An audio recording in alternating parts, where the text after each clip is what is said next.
Assalamualaikum warahmatullahi wabarakatuh. Bismillahirrahmanirrahim. Alhamdulillahirabbil alamin wassalatu wassalamu ala asyrafil mursalin sayyidina wa maulana Muhammadin wa ala alihi wa sahbihi ajma'in. Amma ba'd. Ibu-ibu, bapak-bapak, saudara-saudara sekalian yang dirahmati Allah, alhamdulillah kita panjatkan syukur kepada Allah Subhanahu wa taala yang sore hari ini masih berkenan melimpahkan rahmat dan nikmatnya kepada kita sekalian sehingga kita bisa hadir di majelis ta'lim pengajian menjelang buka di Masjid At-Taqwa. Kita mohon kepada Allah Subhanahu wa taala mudah-mudahan langkah kita menuju Masjid Ta'lim ini diberkahi oleh Allah Subhanahu wa taala. Mudah-mudahan kita mendapatkan ilmu yang bermanfaat dan mudah-mudahan dengan tambahnya ilmu itu kualitas iman dan amal kita mudah-mudahan juga bertambah. Amin ya rabbal alamin. Kemarin kita sudah mengkaji makalah yang ke-10 dari kitab Nasaihul Ibad, bagian yang pertama. Yang bagian kedua belum kita bahas. Kita akan membahasnya pada sore hari ini. Namun supaya tidak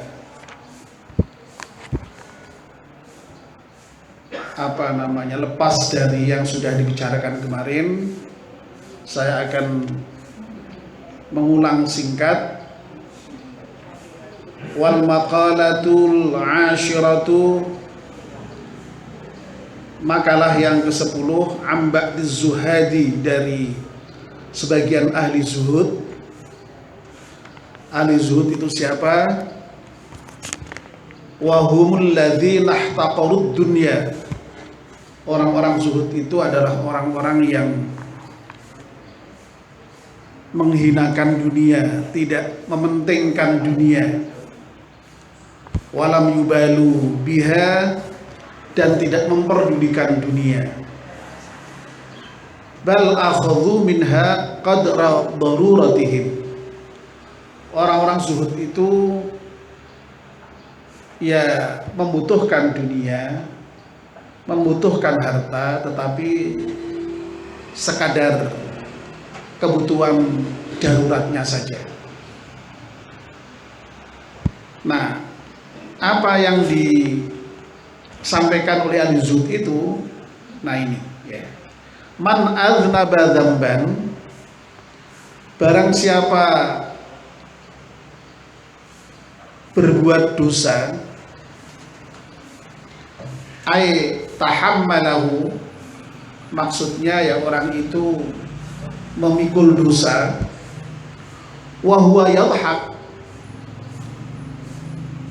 sementara dia dengan berbuat dosa dan memikul dosa itu tertawa, ay wal halu annahu yafrahu bitahammulihi, maksudnya orang yang berbuat dosa tadi bangga, berbahagia, senang dengan memikul dosanya itu.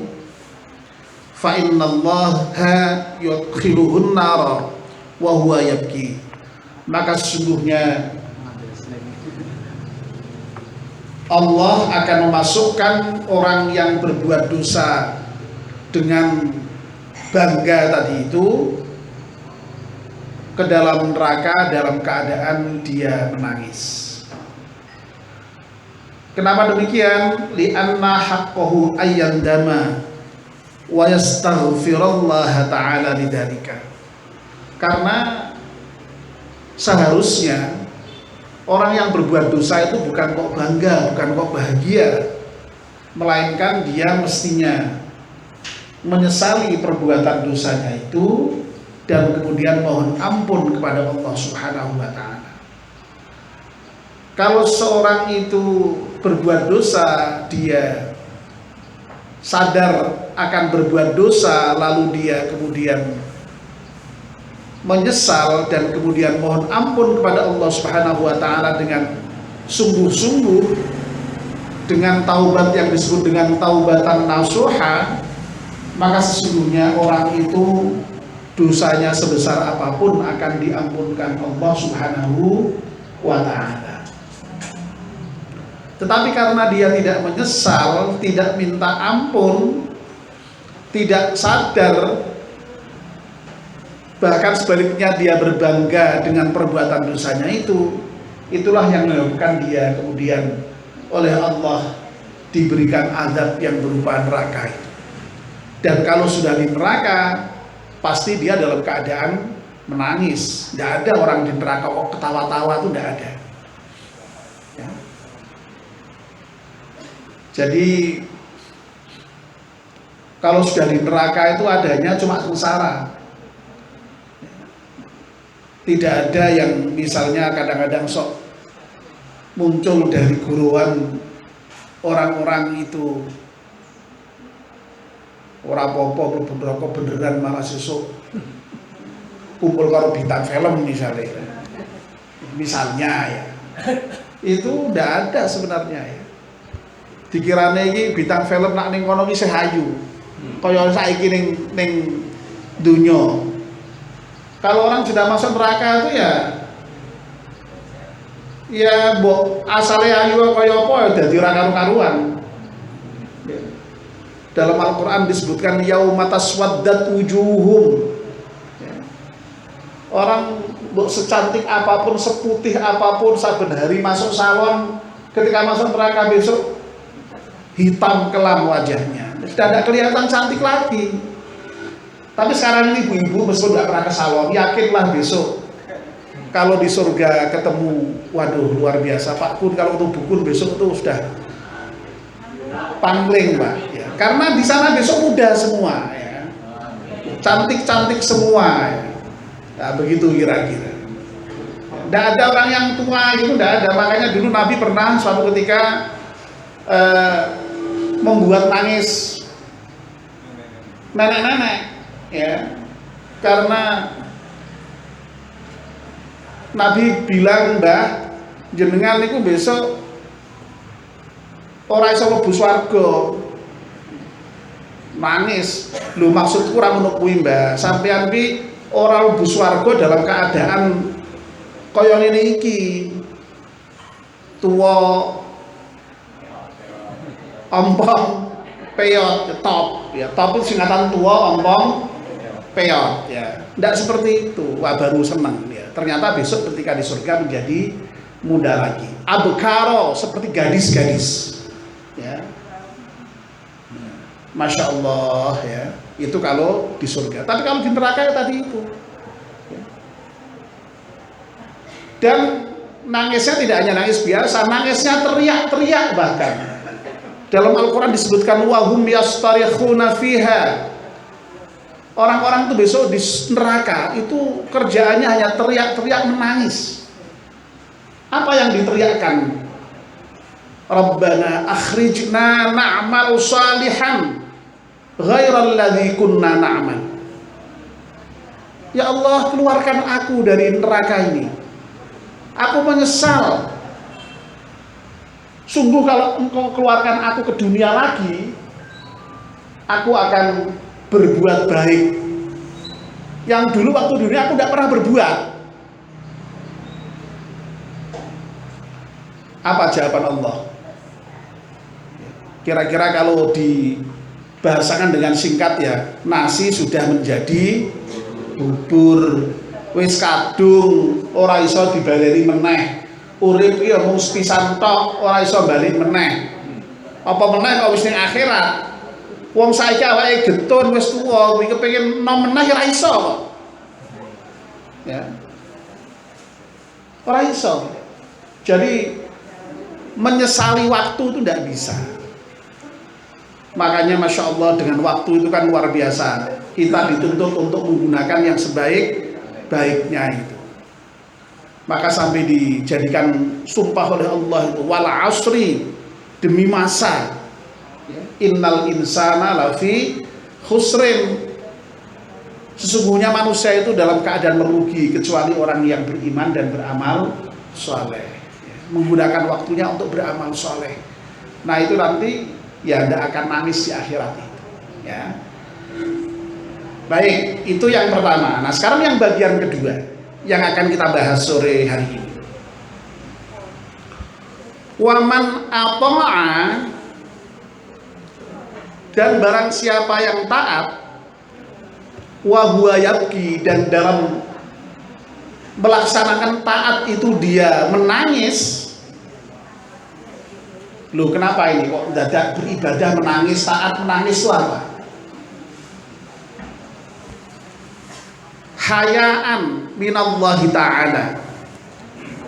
Menangisnya ketika dia taat, ketika beribadah kepada Allah itu karena malu kepada Allah. Loh kok malu? Iya. Nah coba kalau misalnya kita ini apa namanya? Ini masih satu dulu aja. Wa khaufan, dan karena takut. Ya. Jadi dia beribadah itu nangis. Loh kenapa beribadah kok nangis? Iya karena dia malu dan takut kepada Allah Subhanahu wa taala. Ala taqsirihi fi tilka ta'ah. Karena apa? Karena dia merasa kurang di dalam taat kepada Allah itu, kurang di dalam beribadah kepada Allah itu. Nah, coba misalnya ya. Kalau orang itu sadar betul ya, menyadari betul itu memang ya seberapa atau sebenarnya ketaatan kita ini dibanding yang seharusnya sangat-sangat kurang. Nah coba misalnya ya, kita ini diberi waktu oleh Allah Subhanahu wa taala berapa jam sehari? 24 jam. Coba yang kita gunakan ibadah, yang kita gunakan taat itu, Masya Allah berapa lama itu? Sholat 5 waktu katakanlah ya. Itu hanya berapa menit ya. Kalau puasa sih lumayan, sepanjang hari kita ibadah berarti kan ya, agak lumayan Pak. Kalau nggak puasa ya. Untuk tadarus berapa lama itu ya. Untuk aktivitas-aktivitas yang lain yang baik-baik berapa lama itu. Jadi orang yang betul-betul beribadah kepada Allah dan taat pada Allah itu justru masih merasa dirinya kurang di dalam taat, kurang di dalam beribadah kepada Allah Subhanahu wa ta'ala. Makanya dia nangis masih kepada Allah itu ketika taat sekalipun.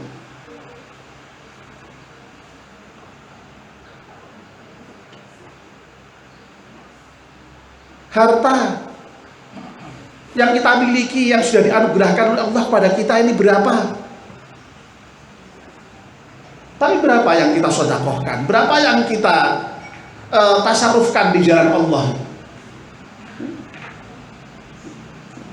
Wah, saya sudah berzakat Pak, melaksanakan zakat kan perasaannya sudah hebat.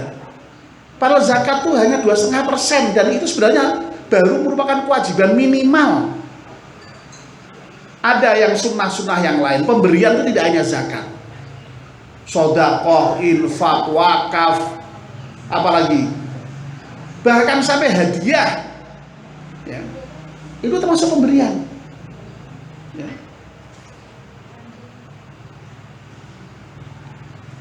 Jadi masih merasa kurang, masih merasa di hadapan Allah itu ya tadi, kalau merasa kurang itu ya tadi, merasa kemudian nangis tadi.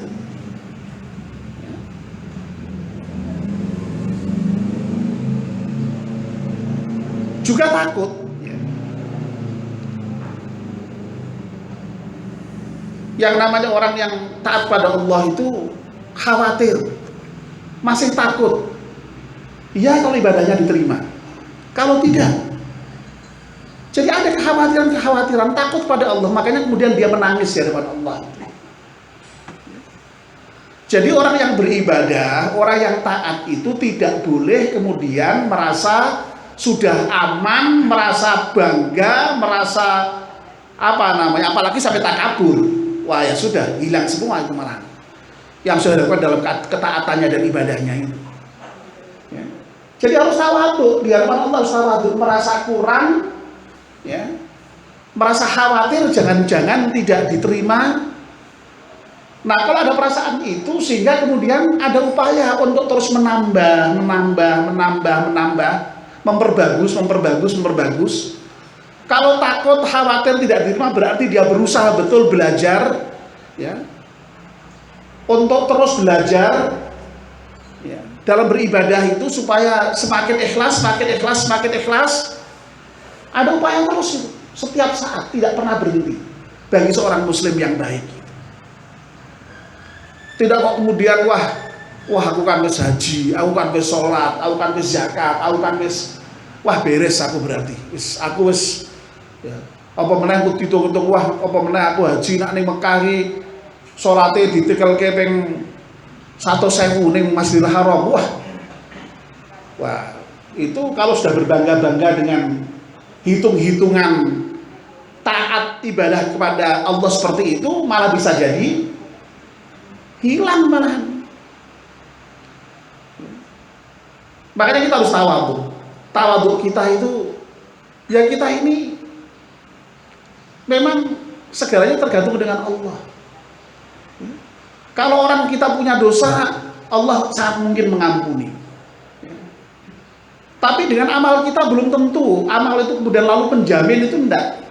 Dalam banyak hadis disebutkan karena rahmat Allah, karena belas kasih Allah, karena karunia Allah, fadl Allah.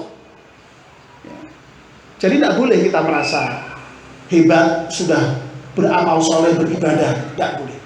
Ya. Yang ada memang hendaknya kita merasa kurang, merasa khawatir. Ya. Sebab dengan perasaan kurang dan khawatir itulah lalu ada upaya. Dan upaya itu tidak pernah berhenti. Ya. Tidak kenal selesai, terus dilakukan. Ya. Makanya saya tidak bosan-bosan menyebut misalnya, ya maaf saya sebut kembali Pak Effendi, ya. Ini sudah sepuh begini, nyatanya masih belajar terus beliau. Ya. Ya. Sampai dengan misalnya menghafal Quran. Loh, ini upaya yang luar biasa saya kira. Ya. Jadi ini kenapa begitu? Karena merasa kurang. Selalu merasa kurang, harus ada yang lebih baik. Ya. Bertambah. Pengetahuan kita kemarin begini, wah saya merasa kurang, harus bertambah lagi. Nah dengan begitu lalu insya Allah mudah-mudahan semakin hari semakin baik. Tapi kalau sudah merasa baik, selesai. Ya. Kalau sudah merasa cukup, selesai. Kalau kita beribadah sudah merasa pasti diterima, selesai. Ya. Makanya dulu saya pernah menyampaikan, di dalam beribadah itu harus ada dua sisi di satu mata uang yang sama. Ya. Di satu sisi kita roja itu berharap ya mudah-mudahan kita diterima. Tapi tidak boleh hanya begitu. Optimistik yakin pasti diterima itu tidak boleh. Hanya roja berharap. Di sisi yang lain kita tadi ada khauf itu khawatir. Nah dengan dua sisi inilah kita insya Allah akan seimbang. Ya. Kalau kita khawatir saja, tidak pernah ada roja, nanti kita jadi orang yang loko. Waduh lah, tewas ibadah tenan, ngoyo-ngoyo kok engkau rak diterima ya, loko. Ya. Ada harapan juga, tapi jangan del-delen, ya, jangan del-delen. Bahasa Jawa betul del-delen ya, del-delen itu rumah sana guys, jaga ke pasti diterimanya lah itu tidak bisa. Kita harus ada kekhawatiran itu. Nah, kalau ada seperti itu, kita malu kepada Allah, kita khawatir, takut, ya, ada harapan dari waktu ke waktu kualitas ibadah kita itu insya Allah akan semakin menaik. Tapi sebaliknya, kalau orang itu sudah merasa cukup, ya, terus merasa del-delen, itu ya alamatnya ya alamat wassalam, ya, gitu. Nah, Bapak dan Ibu-ibu, nah, kalau orang itu ibadahnya seperti itu, ya, dia beribadah dengan menangis tadi karena merasa kurang dan merasa khawatir tadi itu. Fa innallaha ta'ala, maka sungguhnya Allah yudkhiluhul jannata, akan memasukkan orang-orang yang seperti itu al jannata, di surga, wa huwa yadhhak, dan dia di surga itu tertawa bahagia. Sebaliknya dengan orang yang di neraka tadi tertawa bahagia. Ayyafrahu ghayatal farahi. Maksudnya apa dia tertawa itu? Maksudnya dia yang berbahagia pada kebahagiaan yang setinggi-tingginya, puncak kebahagiaan. Karena apa? Lihusuli matlubihi, karena dia berhasil mencapai apa yang dicarinya. Apa itu yang dicarinya? Wa huwa afullahi ta'ala, yang dicari adalah ampunan Allah subhanahu wa ta'ala. Jadi puncak yang dicari itu sesungguhnya ampunan itu. Kalau sudah diampunkan itu sudah semuanya selesai. Ampunan Allah itu yang penting. Makanya kita senantiasa beristighfar itu tidak lain dalam rangka untuk mendapatkan ampunan Allah subhanahu wa ta'ala. Nah, kalau orang sudah mencapai ampunan Allah itu, ya tadi itu memang tidak ada jalan lain, tidak ada tempat lain kecuali surga tadi itu, yang di dalamnya dia akan mendapatkan kenikmatan yang sesempurna-sempurnanya. Ya, makanya disebut dengan jannatun na'im, surga yang penuh dengan kenikmatan. Karena surga itu penuh dengan kenikmatan, makanya orang tidak mungkin nggak jenak di situ. Itu yang kemarin dibahas Pak Bisri itu, ditanya mana tempat yang paling jenak dan tidak mungkin orang itu akan kepengen pergi, ya enggak ada, ya surga itu memang, ya. Jadi orang di surga itu ya sangat bahagia, senang, jenak, tidak kepengen pindah kemana-mana. Karena apa? Ya karena itu tempat yang paling baik, ya. Uqbaddar dalam Al-Quran disebutkan, ya, tempat yang seindah-indahnya, ya. Dan Masya Allah di surga itu digambarkan apa yang menjadi keinginan kita itu semuanya akan terpenuhi. Lagi kerentak nulis betul. Makanya kita kadang-kadang sok ngomong, wah kalau di swarga ya lagi batin mau kiriman sate kok iki sate temenan ya. Ya. Itu kan seperti itu kan. Itu memang begitu. Walahum fiha ma tashtahi anfusukum walahum fiha ma tad'un. Jadi di surga itu kita akan mendapatkan apa saja yang baru kita inginkan dan apa yang kita minta. Dan itu kekal selama-lamanya. Ya. Masya Allah. Ya. Mudah-mudahan itu yang besok kita dapatkan, ya. Amin ya robbal alamin. Nah, kuncinya sekali lagi kita beribadah, ya, dan dengan tadi menangis. Bapak dan ibu-ibu, menangis karena Allah itu memang dituntunkan, ya. Tapi memang tidak mudah. Karena apa? Menangis itu memang bukan pekerjaan yang bisa kita lakukan dengan semau kita. Wong menangis itu pekerjaan hati. Dan Orang tuh di luarnya juga memang ada yang gampang nangis, gampang tertawa gitu ya. Tapi ya ada orang tuh yang mbok lucune kaya apa ya ora guyu, mbok sedya kaya apa ya ora nangis. Ya ono sing ngono kuwi. Tetapi Allah Subhanahu wa taala menghargai orang yang bisa menangis karena Allah itu. Ya. Karena takut Allah tadi itu, misalnya. Di dalam Al-Qur'an misalnya disebutkan idza tutsla ayatuna kharru sujjadaw wa bukiyya. Ya. Jadi hamba-hamba Allah yang terpilih dari mulai para nabi ya dan seterusnya itu apabila dibacakan ayat-ayat Allah dia tersungkur ya, sujud dan dia menangis ya. Jadi menangis itu memang salah satu ciri dari orang yang baik di hadapan Allah. Dan Allah memang memberikan penghargaan yang luar biasa terhadap orang yang bisa menangis. Dalam salah satu hadis disebutkan ada 2 air yang kalau itu tumpah haram dia masuk neraka.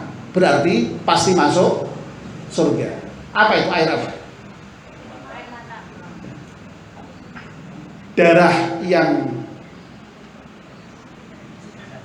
menetes karena jihad fisabilillah dan air mata yang tumpah karena dia takut kepada Allah. Misalnya awake dhewe iki ya ora tahu gede metu karena jihad fisabilillah, seorang-orang ya pernahlah air mata kita itu menetes karena takut kepada Allah. Dalam salah satu hadis yang mungkin sering saya baca itu yang ada 7 golongan itu ya, yang akan mendapatkan naungan besok di hari kiamat ketika tidak ada naungan kecuali Allah.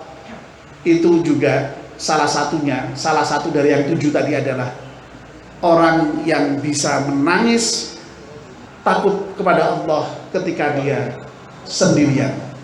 Dzakarallaha khalian, orang yang ingat kepada Allah dan dalam keadaan sendiri. Jadi menangis itu memang bagian dari hal yang baik yang dituntut agama. Ya. Jadi kalau ada orang nangis jangan dipoyoi, lah cengeng sidik-sidik nangis. Ya. Kalau nangis karena Allah, kenapa tidak? Imam di Baitul Haram di Madinah itu biasa itu. Kalau membaca Al-Quran yang dia kemudian tersentuh sampai nangis terseduh-seduh sampai kadang-kadang tidak bisa meneruskan ayatnya. Sampai kemudian baru tenang kembali baru meneruskan lagi. Itu biasa. Nah itu mereka yang mungkin sudah punya kesadaran sedemikian rupa Allah dengan dia dengan Allah begitu dan dia memahami betul Al-Qur'annya. Tapi saya kira itu terbuka bagi siapa saja. Karena menangis itu tidak butuh pinter, tidak butuh apa, itu hanya butuh kepekaan hati untuk bisa merasakan kedekatan kita dengan Allah Subhanahu wa taala. Dan orang yang pinter belum tentu kemudian dia pasti lebih dekat pada Allah, pasti lebih khusyuk salatnya, belum tentu. Karena itu pekerjaan hati. Nah tinggal kita bagaimana melatih itu. Mudah-mudahan kita termasuk yang seperti itu. Amin ya rabbal alamin. Mari kita tutup dengan berdoa.